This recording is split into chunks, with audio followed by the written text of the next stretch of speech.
எல்லாம் நல்லா இருக்குங்களா? சரிங்க. இன்னைக்கு ஒரு சின்ன சம்பவங்க. ஒரு பையனை பார்த்து, தன்னுடைய மகனை பார்த்து அப்பா அந்த மார்க் லிஸ்ட்டை பார்த்து போட்டு கேட்குறாரு, ஏப்பா நீ இந்த மேத்ஸ் கணிதத்தில் 80 மார்க் வாங்கியிருக்கியே, நெசமா நீ 80 மார்க் வாங்கியிருக்கியா? எனக்கு சந்தேகமாக இருக்கு. அதில் உள்ள அந்த பூஜ்ஜியத்தை நீ தானே சேர்த்துருக்க அப்படின்னு சொல்லி கேட்குறாரு. பையன் இல்லவே இல்லைங்கிறான். இல்லைப்பா, உண்மையிலேயே பூஜ்ஜியத்தை நானாக சேர்க்கலை.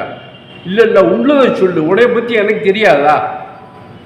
அந்த பூஜ்ஜியத்தை நீ தான் சேர்த்துருக்க அப்படிங்கிற. பையன் பிடிவாதமாக இல்லவே இல்லைங்கிறான். எவ்வளவோ மிரட்டி கேட்குறாருங்க.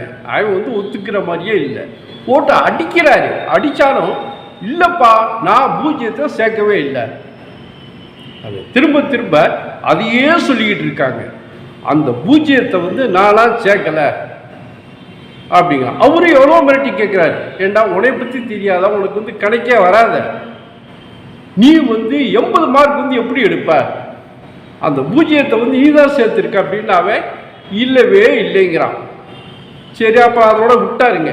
ஆனால் அவருக்கு அந்த மனசில் இருக்கு, பையன் தப்பு பண்ணியிருக்கான்.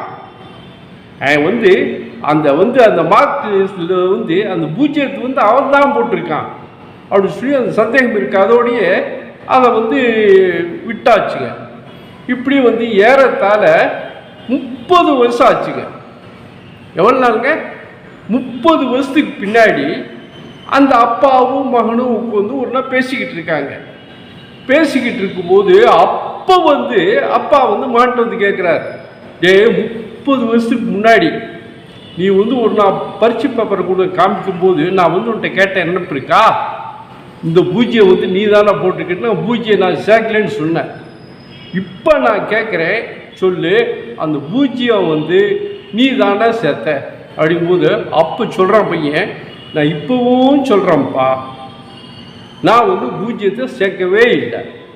என்னடா இப்படி சொல்கிறேன், இப்போ என்னடா ஆக போகுது சொல்கிறா அப்படின்னா, அப்பா நீங்கள் சந்தேகப்பட்டதும் சரிதான்.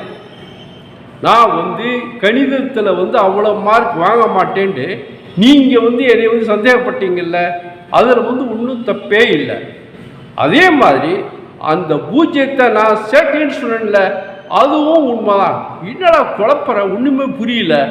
ஆமாப்பா, ஏன்னா அதில் பூஜ்ஜியத்தை நான் சேர்க்கலை, 8 தான் நான் சேர்த்திருக்கேன் அப்படின்னு அப்போ தான் முடிக்கிறாரு. அப்போ தான் உண்மை தெரியுதுங்க. அதாவது அந்த பையன் வாங்கினது வெறும் பூஜ்ஜியம்தான். அதில் முன்னாடி ஒரு 8 போட்டு விட்டு கொண்டு அப்பாட்ட காமிச்சிட்டான். ஆனால் அப்பா என்ன நினச்சிக்கிட்டாரு, 8 மார்க் வாங்கியிருக்கான், பூஜ்ஜியத்தை போட்டு 80 நம்மளுக்கு காமிக்கிறான்னு தப்பாக நினச்சிக்கிட்டாரு. ஆனால் பையன் திருப்பி கேட்க, அந்த பையன் பூஜ்ஜியம் நான் சேர்க்கல, பூஜ்ஜியம் சரியாக தானே சொல்லியிருக்கான் அல்லவா? சரிங்க, வேற ஒரு நல்ல ஒரு வீடியோவோட மறுபடியும் சந்திக்கிறேன். நன்றி.